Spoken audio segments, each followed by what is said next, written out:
ससुराल से बड़ी रसोई। मम्मी जी, हम 3 लोग दिन भर इस रसोई में खड़े रहते हैं, सबकी फरमाइश पूरी करते हैं। किसी को चाय चाहिए, किसी को नाश्ता, किसी को लंच, किसी को कॉफी तो किसी को नींबू पानी। कभी किसी को कोई भी चीज बनाकर देने के लिए इनकार तो नहीं किया ना हम लोगों ने। फिर भी हमारी सुख सुविधा का इस घर में किसी को ख्याल ही नहीं है। बिल्कुल सही कह रही हो भाभी आप।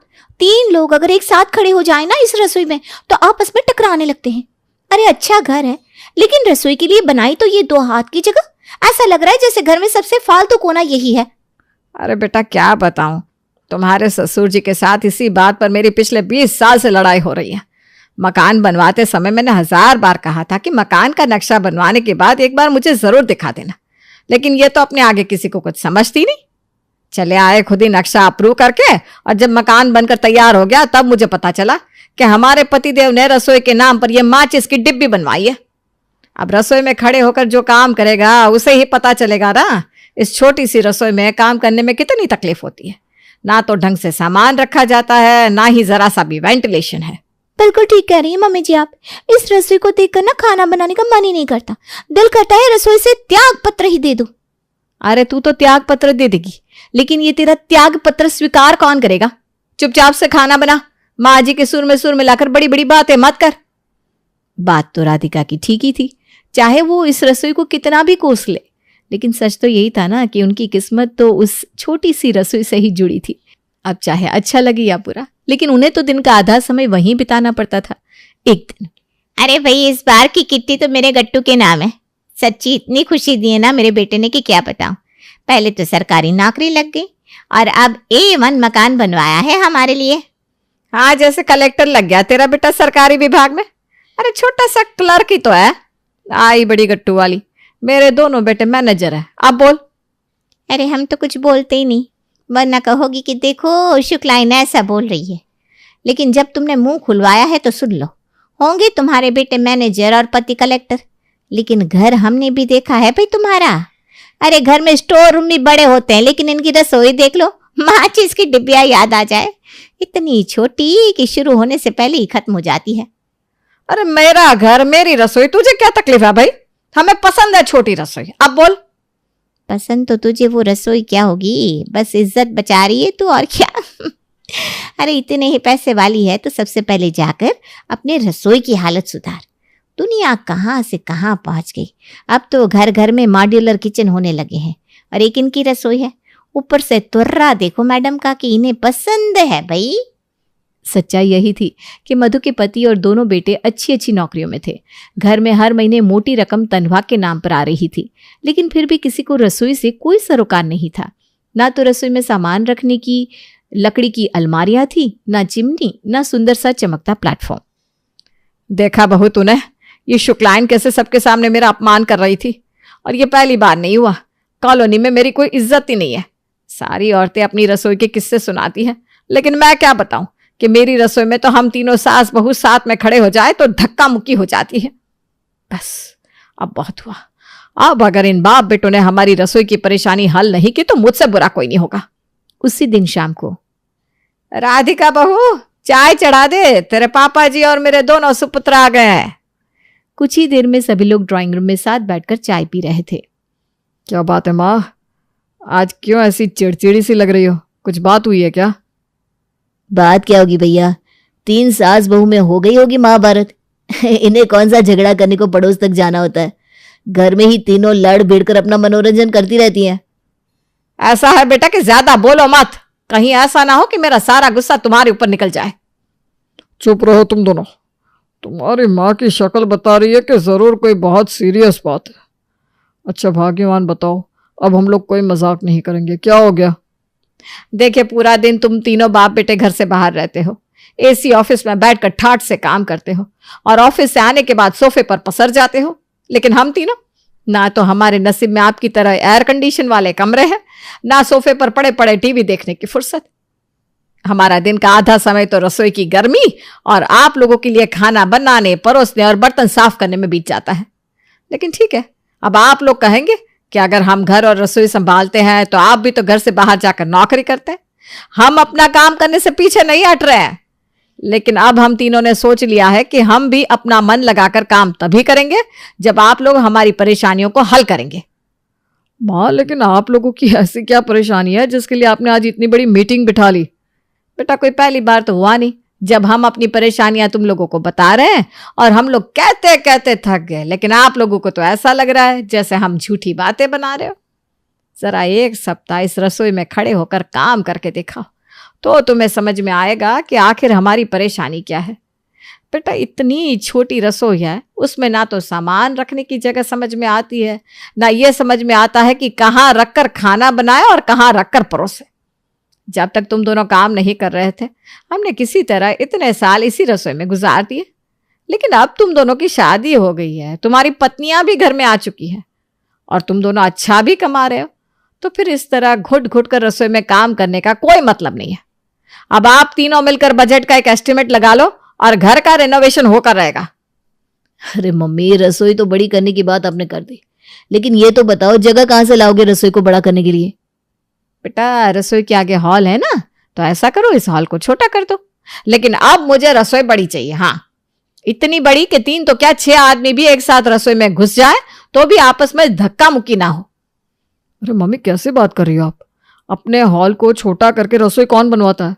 क्या बेतुकी बातें करते हो आप लोग भी। कितना अच्छा खासा तो बना हुआ है हमारा घर, बिना बात क्यों इसको तुड़वाने पर लगे हो? बेटा बहुत बढ़िया बना है ना हमारा घर, तो ठीक है बड़ी बहू कल से खाना यही बनाएगा। सुबह इसको समय से उठा दिया करो, वो उठकर रसोई में खाना बनाए, फिर हमें रसोई से कोई दिक्कत नहीं रहेगी। लेकिन हम अगर काम करेंगे तो बड़ी रसोई में ही करेंगे।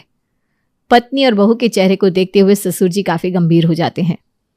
देखो मधु, सोच लो, ये कोई बच्चों का खेल नहीं है कि तुम रोज रोज दीवार गिरवा कर मकान का नक्शा चेंज करती रहो। एक बार सोच लो कौन सी चीज़ कहाँ बनवानी है, फिर उसके बाद कभी भी मकान का नक्शा चेंज करने का नाम मत लेना। अरे तो मुझे कौन सा आपके मकान का नक्शा बदलने का कोई शौक लगा है? आप बस मेरी रसोई की समस्या हल कर दीजिए, बाकी मुझे किसी चीज से कोई दिक्कत नहीं है। अच्छा तो ये बताओ, ये हॉल जो छोटा हो जाएगा उसका क्या करेंगे? अरे छोटा हो जाएगा तो हो जाए, क्या करना है इस हॉल का? जिसको आराम करना है अपने अपने कमरे में जाकर आराम करो। इस हॉल के सोफे पर पड़े रहते हो दिन भर, ना रहेगा हॉल ना बिछेगा सोफा, और ना आप लोग इस पर बैठकर दिन भर हमसे चाय मांगोगे। लगता है आज ये तीनों पूरी तैयारी से आई है, आज किसी की बात नहीं सुनने वाली। अब रसोई बड़ी करने के अलावा और कोई चारा ही नहीं है। घर की तीनों औरतों की जिद के आगे किसी की एक नहीं चली। अंत में घर में मरम्मत का काम शुरू हो जाता है। सास की नाराजगी को दूर करने के लिए इस बार ससुर जी इतनी बड़ी रसोई बनवा देते हैं कि रसोई घर के हॉल से भी बड़ी हो जाती है। कुछ दिनों के बाद, अरे माँ, अब तो इतनी बड़ी रसोई हो गई, आपको अब तो कोई तकलीफ नहीं होगी या अभी भी कुछ दिक्कत है? नहीं बेटा, आप कोई दिक्कत नहीं है, अब तो रसोई में काम करके मजा ही आ जाता है। सच में तुम्हारे बाबूजी ने तो दिल जीत लिया, इतनी बढ़िया रसोई बनवा कर दी कि मोहल्ले की सारी औरतों की बोलती बंद हो गई। बार बार मॉड्यूलर मॉड्यूलर कहकर टशन दिखाती थी, अब मेरी रसोई की बराबरी करके दिखाए। अगर उनकी रसोई मॉड्यूलर है ना, तो मेरी मॉड्यूलर का बाप है। माँ, मैं सोच रहा हूँ अब तो आपकी पूरी रसोई खाली पड़ी रहती है। ऐसा करते ना, एक बढ़िया सा डाइनिंग टेबल लाकर रसोई में लगा देते हैं, सुंदरता बढ़ जाएगी आपकी रसोई की। हाँ बेटा, क्यों नहीं, अब तुम्हारा जो मन करे वो लाकर रसोई में लगाओ, माँ को इससे क्या एतराज हो सकता है। बल्कि हमें तो सुविधा हो जाएगी, आराम से डाइनिंग टेबल की चेयर पर बैठकर सब्जियां काटा करेंगे।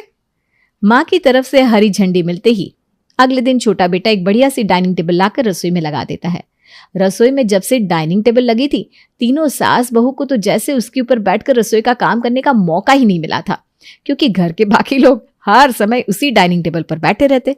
किसी को डाइनिंग टेबल पर बैठकर अपने मोबाइल में गेम खेलना होता, तो कोई वहां बैठकर अपने ऑफिस का काम निपटा रहा होता। इतना ही नहीं, बच्चे भी अपने स्कूल का होमवर्क वहीं बैठकर करते।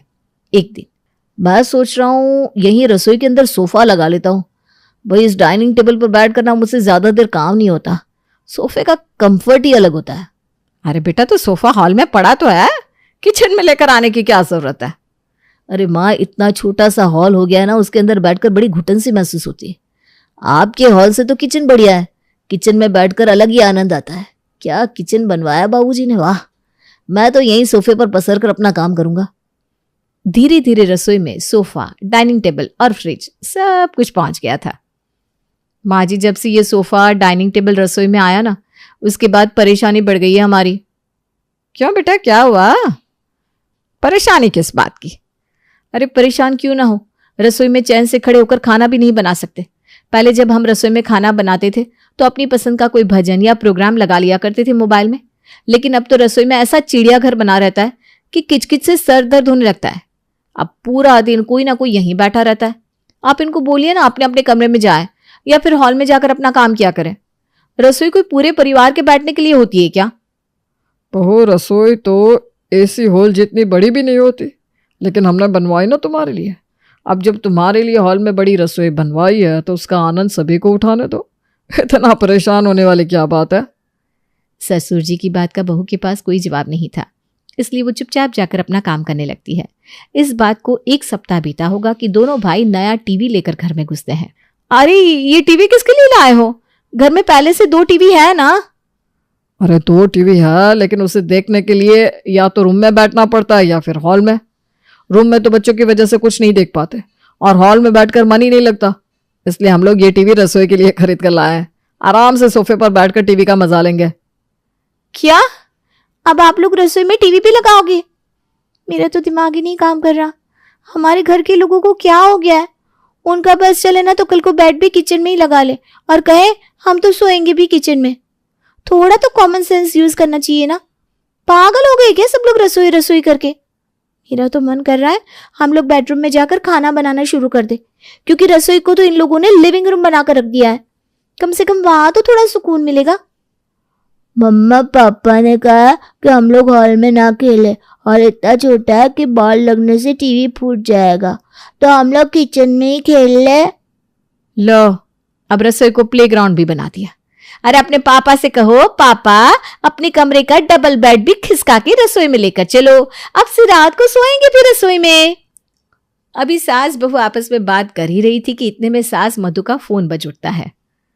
मोहल्ले की औरतों को पता चल गया है कि हमने अपनी रसोई बनवाई है। अब नई रसोई की दावत लेने के लिए कल पूरी मंडली आ रही है। बहू तैयारी कर लेना बेटा, वरना तुम जानती हो कॉलोनी की औरतों की आदतों को। मम्मी जी क्यों टेंशन लेती हैं आप? बिल्कुल चिंता मत करिए, शुक्लाइन आंटी की बोलती बंद करके भेजूंगी मैं कल। अगले दिन सास मधु की सहेलियां घर पर आती हैं। अरे मधु भाई, ये किस तरह का ड्राइंग रूम है जिसमें सोफा तक नहीं है? अब क्या जमीन में दरी बिछाकर मेहमान को बिठाओगी? नहीं नहीं, वो देखो सोफा तो इनकी रसोई में लगा हुआ है।